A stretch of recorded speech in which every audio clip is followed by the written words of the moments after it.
What's up, ladies and gentlemen of YouTube? Boogie2988 coming at you live once again through the power of the internet. And about 2 weeks back, I made a Francis Rage video targeting the company Blizzard and their action and choice to shut down a private server that gave players access to the vanilla World of Warcraft experience. And in that video, I was very, very harsh about the game, the company, and everyone else involved. And a lot of people have asked me if that's how I really feel, so I wanted to make a quick video today clarifying that. First thing I have to say is that I'm a huge Blizzard fan. I have always been a huge Blizzard fan. Ever since I played Warcraft 2 for the first time and went out and purchased my very first PC so that I could play Warcraft 2 at home, I have bought every game they've ever made and I've played them religiously. I love them as a company.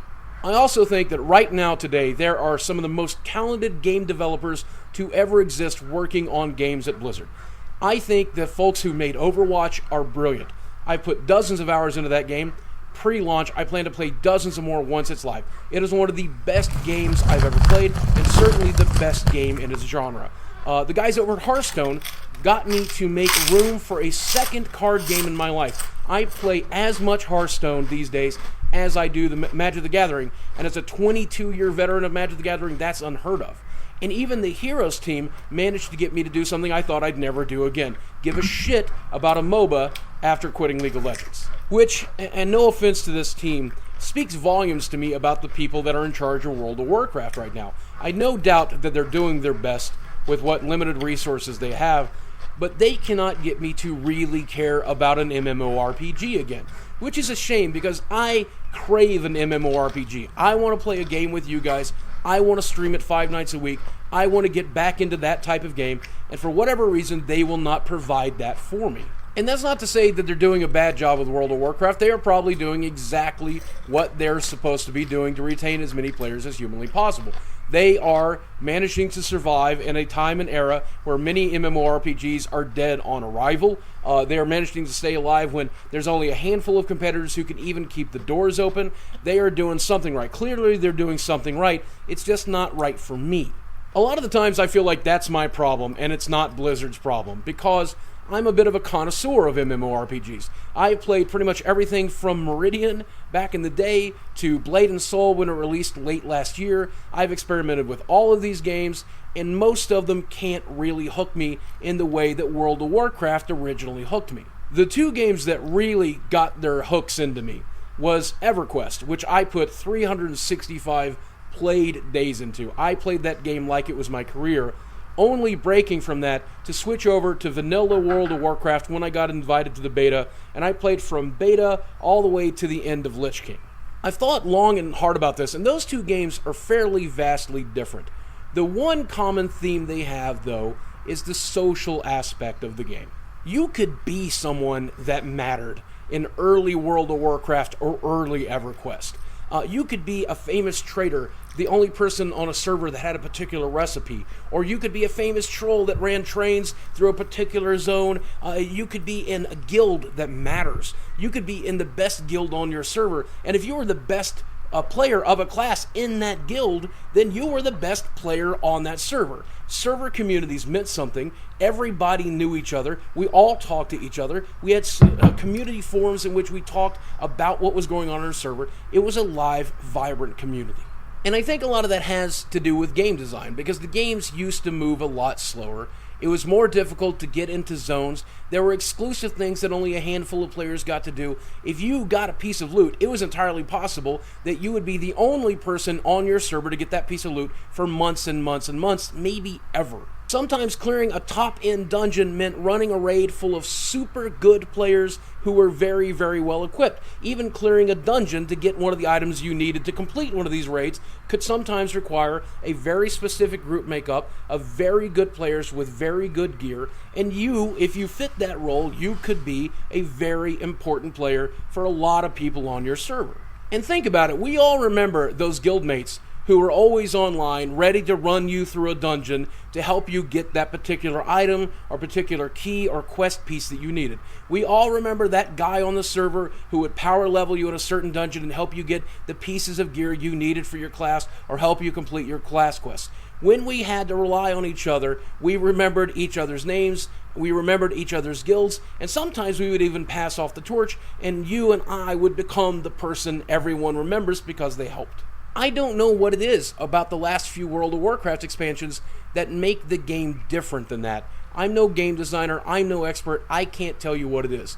And I will say the last few expansions I find fun. I buy them, I level up a few characters, I run some dungeons with my friends, I do a few pickup raids. It's okay, it's enjoyable, it's fun to spend time with those friends, but at the end of the day, it just doesn't feel important. Almost everything I did in the early years of World of Warcraft felt important. It felt like it mattered. It didn't just matter to me, it mattered to my guilds, it mattered to my friends, it mattered to people on our servers. What I was doing matters. And whenever I talk to somebody else who's quit World of Warcraft over the years, we pretty much always agree that that's the problem. We feel like just another cog in this giant machine. We feel like a meaningless, mindless player that's stuck into the looking for group area, or sometimes we group with our friends and it feels okay, it feels kind of fun, but at the end of the day, the social aspect is gone and it just feels uninteresting. It feels like a rail shooter. It's like a rail MMORPG. You're just following the line and the path that's laid for you. You know that there's no real resistance there, and you're eventually just going to get there if you're willing to sink the time into it. And since it's a foregone conclusion, to me, that takes the challenge out of it. It's just a time sink, and I get bored and I want to move on.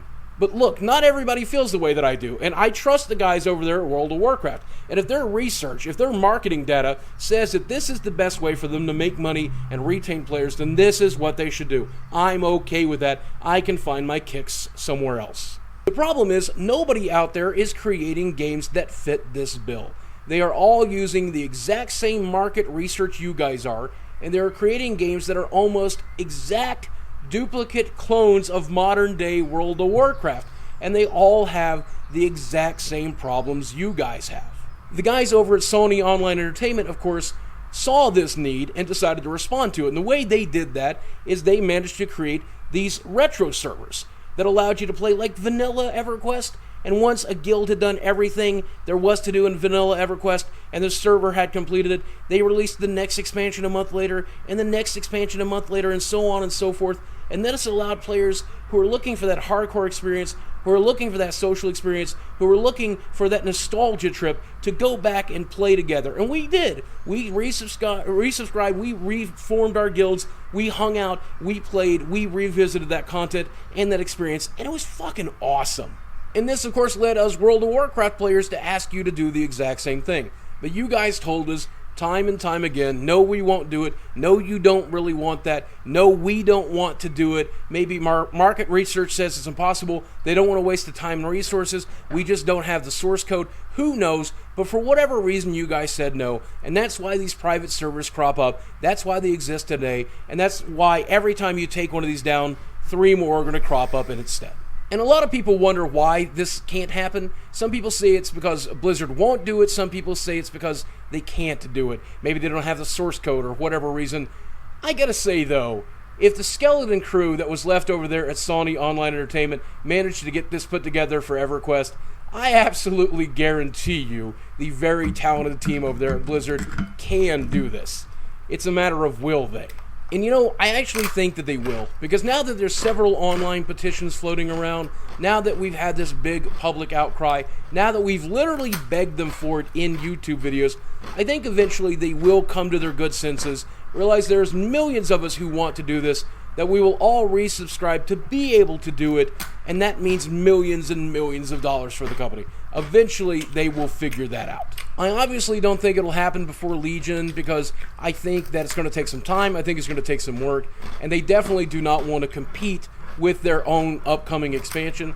I'm kind of glad it's not going to happen before Legion, because I think Legion looks like a hell of an expansion, one that I can't wait to play and broadcast on Twitch. I'm looking forward to Legion. I think they're going to get a lot of things right with it. But statistically speaking, it'll probably be more of the same, and players like me that come back for a short period of time won't get what we want from it. We'll enjoy it for a little while, but then we'll be still craving that hardcore social experience. And how great would it be if they announced that retro server right about that time, 3 months after the expansion launches, and we continue to resubscribe, not just for a few more months, but maybe for a few more years as we work our way through that old content. That would be awesome. Then again, maybe it'll never happen. Maybe it's just a pipe dream. Maybe it's way more complicated than we players realize, and it's just not going to happen. And if that's the case, I guess for a lot of us, the World of Warcraft killer we were always waiting for is never going to come. The game that killed World of Warcraft for us would be the expansions for World of Warcraft that changed the game and made it so different from what we loved. And I don't think anybody's ever going to make a game like that again. And if that's true, I think that's going to make a lot of us super, super sad. And maybe that's a good thing, because I certainly like sleep, and I have gotten a lot more of it since the end of Lich King and I retired from World of Warcraft. I've gotten a lot more sleep. Guys, this is just one man's opinion. I could be wrong. I'd love to know what you think in the comments section below. As always, thanks for watching. I love you very much, and I'll speak with you again very soon. To my World of Warcraft buddies, I'll see you during Legions.